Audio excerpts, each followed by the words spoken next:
The steam rises from the bowl in front of you, and you take that first bite of noodles so perfectly chewy, so impossibly smooth, they seem to dance on your tongue. But have you ever wondered how something this simple, just flour and water, can taste so extraordinary? The answer lies not in a recipe book or a cooking show, but hidden in the mist-covered mountains of rural China, where elderly hands have been pulling the same noodles for 70 years. Welcome to Gansu province, where the village of Qingshui clings to the hillside like a secret waiting to be told. Here, in a stone kitchen blackened by decades of wood smoke, Master Chen begins his day at 4 in the morning, just as his grandfather did and his grandfather before him. The dough sits waiting, patient and alive, having rested through the night like a sleeping child. Watch his hands closely now. This is where 8 generations of knowledge lives, not in words, but in the pressure of fingertips, the angle of a pull, the rhythm of a fold. He sprinkles the wooden board with a fine dust of flour, and the dough releases with a whisper. What happens next will take him less than 3 minutes, but it has taken him 40 years to learn. The secret begins the day before. Not with the pulling, but with the kneading. Master Chen works the dough for exactly 23 minutes, not 20, not 25. His daughter-in-law once asked him why, and he smiled and said the dough tells you when it's ready. You feel it change under your hands, from resistant to cooperative, from a lump of ingredients to something with intention. The gluten strands are aligning, invisible threads weaving themselves into a network that will soon be stretched to impossible lengths. But the real magic ingredient isn't something you can buy. It's called peng hui, an alkaline water made from burning certain desert plants that grow wild in the surrounding mountains. Master Chen's wife collects these plants in autumn, dries them in the sun, burns them to ash, and steeps the ash in water overnight. This ancient leavening agent, used for over 1,000 years, is what gives the noodles their distinctive yellow tint and their remarkable elasticity. Without it, the dough would tear. With it, the dough becomes almost immortal. He divides the rested dough into portions the size of a fist. Each one gets rolled into a thick rope, then oiled and set aside for another 30 minutes. This is the patience that modern cooking has forgotten. Everything rests. Everything waits. The gluten needs time to relax, to forget the stress of being kneaded, to become supple again. Now the performance begins. Master Chen takes one oiled rope and begins to pull, his arms spreading wide like a musician drawing a bow across strings. The dough stretches, doubles in length, and he brings his hands together, folding it back on itself. Pull and fold. Pull and fold. Each time, the strands multiply. 1 becomes 2. 2 becomes 4. 4 becomes 8. The mathematics are simple, but the execution is anything but. His grandson, Little Chen, watches from the doorway, just as Master Chen once watched his own grandfather. The boy is 9 years old, and his hands are still too small, his patience still too thin. But he's learning. Yesterday, he managed 6 pulls before the dough broke. Today, he hopes for 7. Master Chen doesn't rush him. The noodles will teach you, he says. You just have to listen.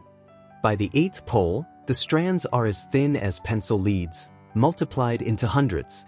By the 10th pull, they're finer than spaghetti. By the 12th pull, they've become hair-thin silk, translucent and trembling in the air like a waterfall frozen in time. Master Chen holds them aloft, and the morning light filters through the spaces between the strands. This is the moment visitors gasp. This is the moment that photographs can never quite capture. With a practiced snap of his wrists, he separates the looped end and shakes the noodles. A sharp, rhythmic motion that sounds like a whip cracking. The strands separate perfectly, not a single one stuck to its neighbor. This shaking technique, passed down through whispers and demonstrations, is what prevents the noodles from clumping. Into the boiling water they go, and the kitchen fills with steam. Exactly 90 seconds later, Master Chen counts in his head, no timer needed, he lifts them out with bamboo chopsticks. They glisten like ribbons of amber. The texture is called qin, a word that has no direct English translation but describes that perfect bite, tender yet resistant, smooth yet with a subtle grain. The broth has been simmering since dawn. Beef bones roasted until mahogany, then boiled for 6 hours with star anise, cassia bark, dried tangerine peel, and a dozen other spices whose names Master Chen recites like a prayer. The fat has been skimmed 3 times, leaving a liquid so clear you can read a newspaper through it, yet so rich it coats your lips like silk. He assembles the bowl with the efficiency of someone who has done this 10,000 times. Noodles first, then a ladle of broth that steams and sings. Thin slices of braised beef, so tender they barely hold their shape. Fresh cilantro and scallions, chopped at the last second.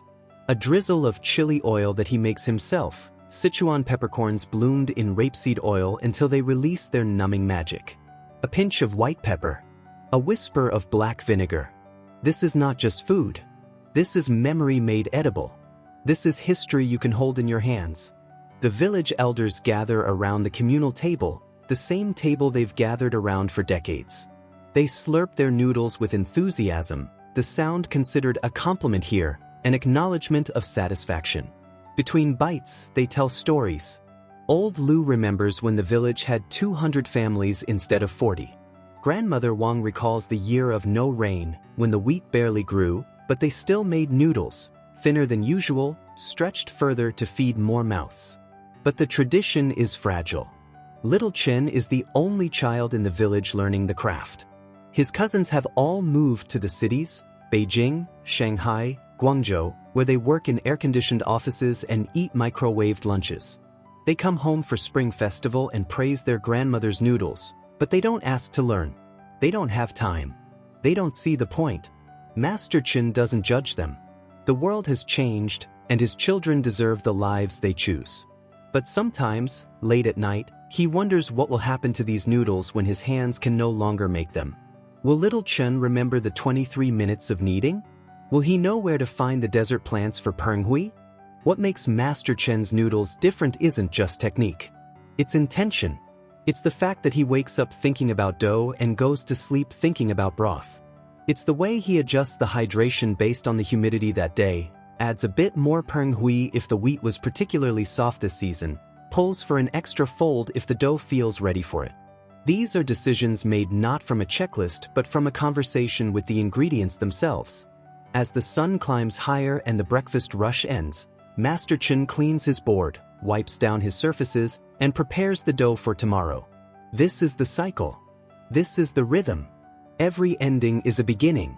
Little Chen comes to stand beside him, and without being asked, he begins to knead his own small portion of dough. His movements are still clumsy, his timing off, but there's determination in his young face. Master Chen says nothing, but he shifts slightly to the left, giving the boy more room at the board. This is how it was taught to him. This is how it will be taught forward. The ancient secrets of hand-pulled noodles aren't written in books. They're not locked away in temples or hidden in recipes. They're in the calluses on Master Chen's hands.